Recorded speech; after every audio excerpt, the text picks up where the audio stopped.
Captain Anna Steele Wilson was trapped. The enemy fighter had locked missiles on her jet and was ready to fire. She had seconds to live. Then she spoke her call sign on the radio, and everything changed. The enemy pilot recognized her name and made a shocking decision. Before watching full story, comment below from where are you watching. Also like and subscribe for more stories. The morning sky was gray and cold. Captain Anna Steele Wilson sat in her F-16 fighter jet, flying high above enemy land. She was 30 years old and had been flying fighter planes for 10 years. Her hands were steady on the controls, but her heart was beating fast. This was a dangerous mission. Steele, this is home base. You are now in enemy area. Be very careful. Enemy fighters are hunting for targets today, said the voice on her radio. Anna pressed the radio button. I hear you, home base. Steele is moving forward. Anna's call sign was Steele because she was tough and never gave up.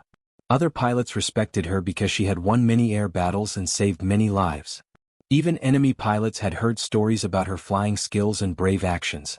Her mission today was simple but very dangerous. She had to fly deep into enemy territory and take pictures of their secret military bases. Then she had to get back home safely. But the enemy had fast fighter jets patrolling these skies, and they would shoot down any plane that did not belong there. Anna looked at her radar screen. It showed green dots moving far away. Those were enemy fighters looking for her. She made her jet fly lower and tried to hide in the thick clouds. The mountains below looked sharp and dangerous. Anna had grown up dreaming of being a pilot. Her father was also a pilot, and he taught her to love flying when she was young. She worked very hard in flight school and became one of the best pilots in her class.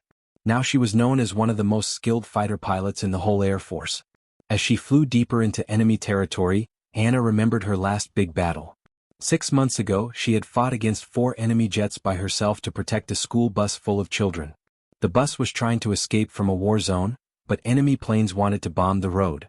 Anna flew her jet between the enemies and the bus, fighting all 4 planes alone until help arrived. She saved 40 children that day, but she was badly hurt and spent 2 months in the hospital. That battle made Anna famous. Pilots on both sides of the war heard the story. Some said it was impossible for one pilot to fight 4 enemies alone. But Anna had done it, and now her name was known everywhere.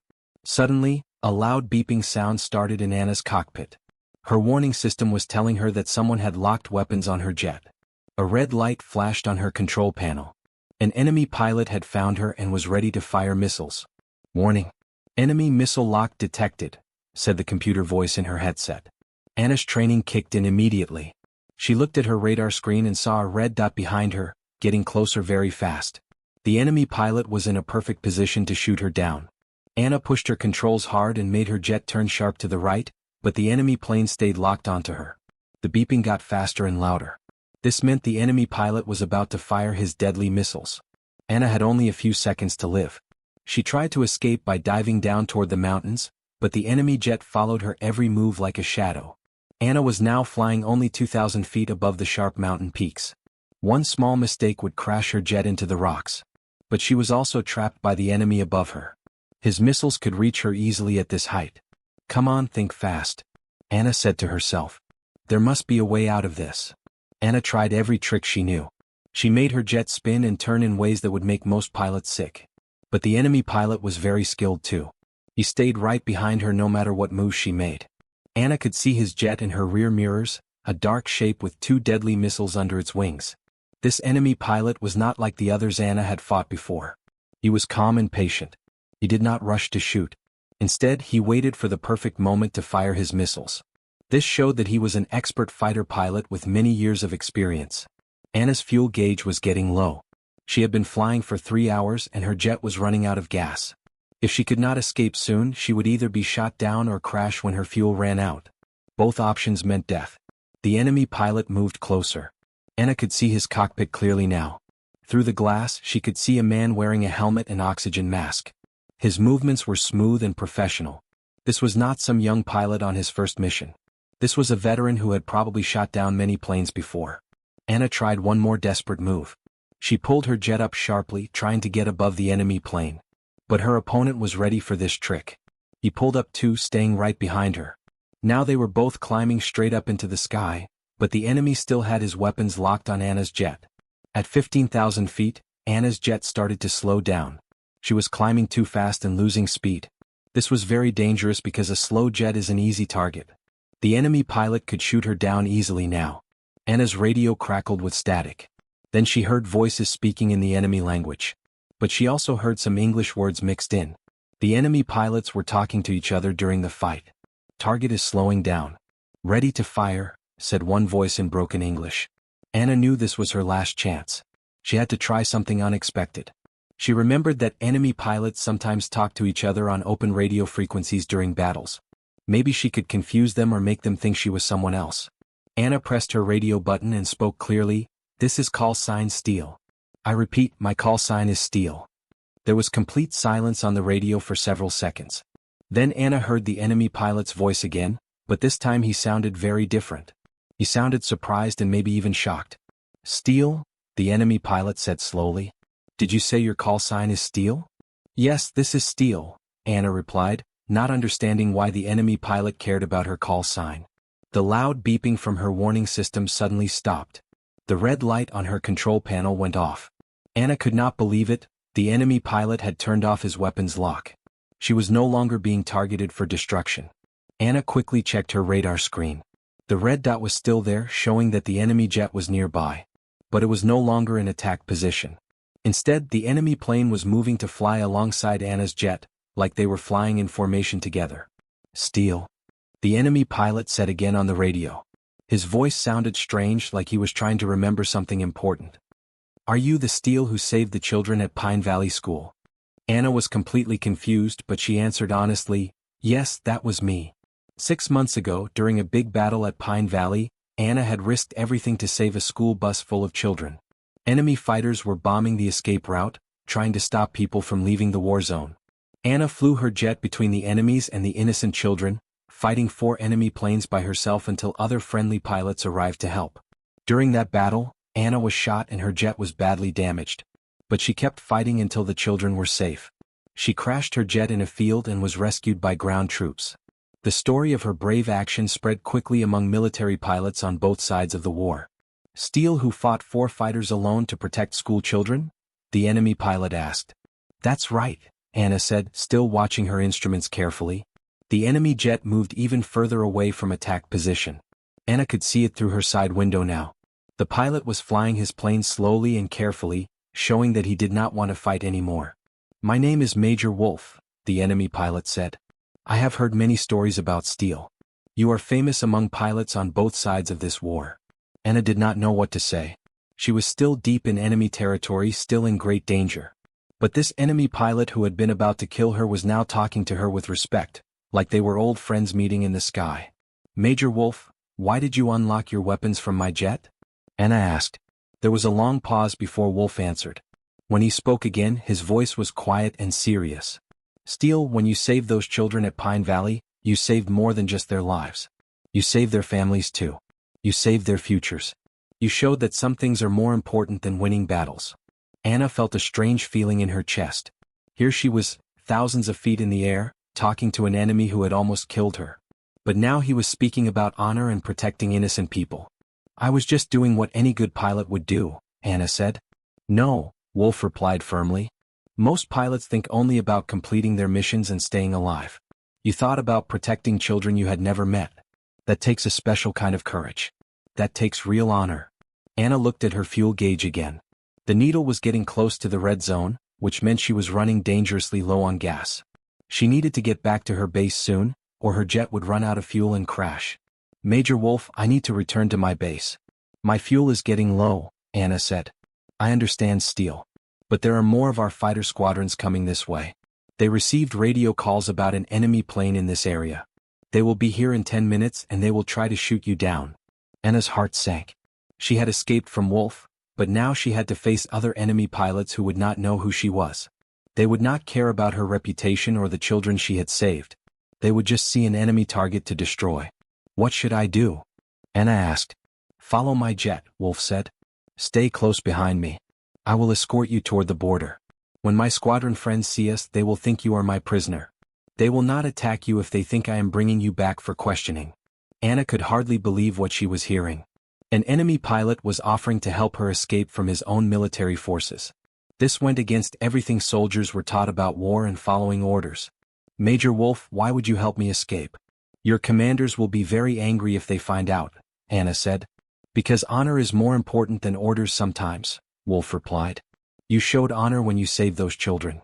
Now I will show honor by helping you get home safely to your family. Anna had to make a life-or-death decision very quickly. She could try to escape on her own and probably get shot down by the other enemy fighters who were coming. Or she could trust this enemy pilot who claimed to respect what she had done for innocent children. Anna thought about her own family waiting for her at home. Her mother worried every time Anna flew a dangerous mission. Her little brother looked up to her and wanted to be a pilot too when he grew up. If Anna died today, they would be heartbroken. Okay, Major Wolf. I will follow you, Anna decided. Wolf's jet moved in front of Anna's plane. She could see it clearly now, a sleek, modern fighter with enemy markings painted on the wings and body. This was the same jet that had almost killed her just a few minutes ago. Now it was leading her to safety. They flew together through the thick gray clouds. Anna stayed close behind Wolf, watching for other enemy fighters on her radar screen. Her radio was quiet now, but she knew that more enemy pilots were searching for her somewhere in these skies. Anna used this quiet time to think about what was happening. She had entered enemy territory expecting to fight for her life against pilots who wanted to kill her. Instead, she had found something completely unexpected, respect and mercy from an enemy who could have destroyed her but chose to help her instead. After flying together for 15 minutes, Anna saw 3 more enemy jets approaching fast from the north. Her heart started beating hard again. These new pilots would not know about her arrangement with Wolf. They would see her as just another enemy target to shoot down. Steele, stay calm and keep following me, Wolf said on the radio. Let me talk to my squadron mates. Wolf switched his radio to the enemy military frequency and began speaking to the approaching jets in his own language. Anna could not understand the words, but she could tell that Wolf's voice was strong and commanding. He sounded like an officer giving orders to younger pilots. The 3 enemy jets came closer and began flying around Anna and Wolf. Anna could see the other pilots looking at her through their cockpit windows. They looked confused and maybe angry about why their squadron leader was flying in formation with an enemy plane. Wolf continued talking to his fellow pilots in their language. Sometimes his voice was calm and explaining. Other times it was sharp and firm, like he was giving direct orders. One of the other pilots responded several times, and Anna could tell he was asking questions or maybe arguing with Wolf. Finally, Wolf switched back to English so Anna could understand. Steele, my pilots are not happy about this situation. But they will follow my orders. We will escort you safely to the border. Anna felt a wave of relief wash over her tired body. Thank you, Major Wolf. I will never forget this. Now there were 4 jets flying together in formation. Anna was surrounded by enemy fighters, but for the first time since entering enemy territory hours ago, she actually felt protected and safe. Wolf was keeping his promise to help her. As they flew toward the border between enemy territory and friendly airspace, Wolf spoke to Anna again on the radio. Steele, can I ask you a personal question? Yes, Major Wolf. When you saved those children at Pine Valley, were you afraid that you might die? Anna thought back to that terrible day 6 months ago. She remembered the fear that filled her stomach when she saw 4 enemy jets coming straight at her. She remembered thinking that she would probably die, but knowing that she had to try to save the children anyway. Yes, I was very scared, Anna admitted honestly. I thought I would probably be killed. But those children needed someone to protect them. Sometimes being brave means doing the right thing even when you are terrified. That is exactly what I thought you would say, Wolf replied. Today I am scared too. I am scared of what my commanding officers will do when they find out I let an enemy pilot escape. But helping you is the right thing to do, so I will accept whatever punishment comes. Anna now understood the full risk that Wolf was taking to help her. In his military, letting an enemy escape could be considered treason or desertion. He could be put in prison or even executed for what he was doing. Yet he was willing to take that risk because he believed it was honorable. Major Wolf, you don't have to do this for me. I can try to escape on my own from here, Anna offered. No, Steele. I have made my decision. A man's honor is more important than his fear. I will see you safely to the border. They continued flying together toward friendly territory. Anna could see the mountain range that marked the border getting closer ahead of them. In those mountains was a line that separated the 2 countries at war. Once she crossed that line, she would be safe from enemy attack. As they approached the border mountains, Wolf's voice came on the radio one final time. Steele, this is where we must say goodbye. The border is just ahead, maybe 5 miles. Fly straight through that mountain pass and you will be in friendly airspace in just a few minutes. Major Wolf, I don't know how to thank you for saving my life, Anna said. You have already thanked me, Steele. When you saved those children, you reminded all of us that there are still good people in this world who will risk everything to protect the innocent. That gives me hope that this war has not destroyed all the honor and decency in military pilots. Wolf's jet and his 3 wingmen turned away and headed back toward their own territory. Anna watched them disappear into the gray clouds behind her. She was alone in the sky again, but now she was almost home and safe. Anna flew her jet through the mountain pass and crossed the border into friendly airspace. Immediately, her base control came on the radio with worried voices. Steele, this is home base control. We lost radio contact with you for over 2 hours. We were very worried. What happened out there? Anna looked back toward enemy territory one last time through her rear window. She could not see Wolf's jet anymore, but she would never forget what he had done for her. An enemy had become a friend through mutual respect and honor. Home base control mission completed successfully. I am coming home now, Anna reported. Roger that, Steele. We are very glad to hear your voice. You had us worried. As Anna flew the final hour back to her base, she thought deeply about what had happened to her today. She had expected to fight enemy pilots who wanted to kill her. Instead, she had met an enemy who respected her so much that he risked his own life to save hers. When Anna finally landed at her home base, her commanding officer was waiting on the runway. Colonel Johnson wanted to hear about her mission immediately. Anna taxied her jet to the hangar and shut down the engines. She was exhausted but grateful to be alive. Captain Wilson, I want a complete report about your mission, Colonel Johnson said as Anna climbed out of her cockpit. Our radar showed enemy fighters in your area for over an hour. How did you manage to escape? Anna sat in the mission briefing room, still wearing her flight suit and helmet. She thought very carefully about what she should tell her commander. If she told the complete truth about Wolf helping her, it might cause serious problems. Military intelligence might try to use this information to track down Wolf and punish him. Sir, I encountered multiple enemy fighters while completing the reconnaissance mission.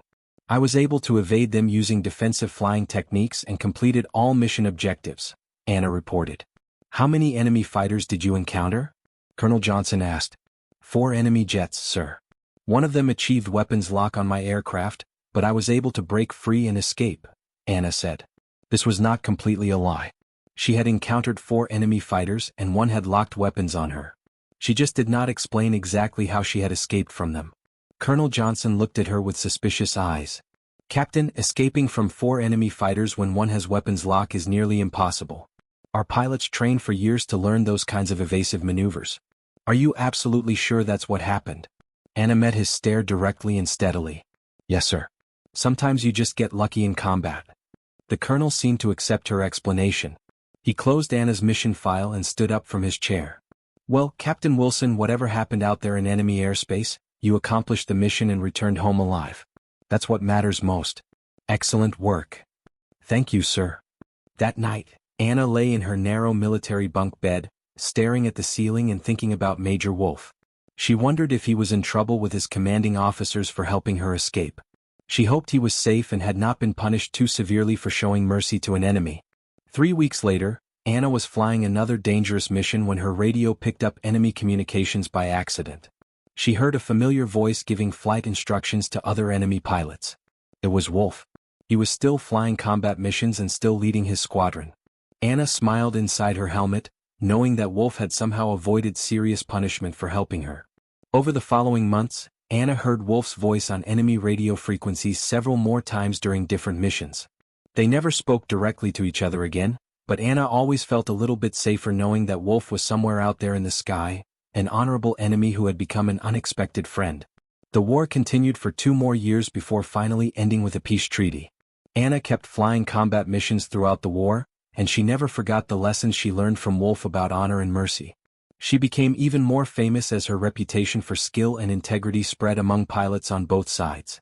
When the war finally ended, Anna continued flying for the military for several more years before retiring to become a flight instructor. She taught young pilots not just about flying techniques and combat tactics, but also about the importance of honor and protecting innocent people. Anna would often tell her students about the day when her call sign saved her life, not because it scared an enemy pilot, but because it earned the respect of a warrior who valued honor above following orders. She would explain that being a true fighter pilot meant more than just being brave in battle, It meant knowing when to show mercy and when to protect those who could not protect themselves. The story of Steel and Wolf became a legend among military pilots long after the war ended. It reminded everyone that even in the darkest and most violent times, honor and mutual respect between warriors could still exist. Sometimes the most important victories were not won with missiles and guns, but with the courage to do what was right, even when no one was watching. Anna never saw Major Wolf again after that day in enemy airspace, but she never stopped hoping that someday they might meet as friends in peacetime instead of enemies in war. In her heart, she knew that good pilots, regardless of which country they served, shared something special, a code of honor that could bridge any political divide and bring enemies together as brothers and sisters of the sky.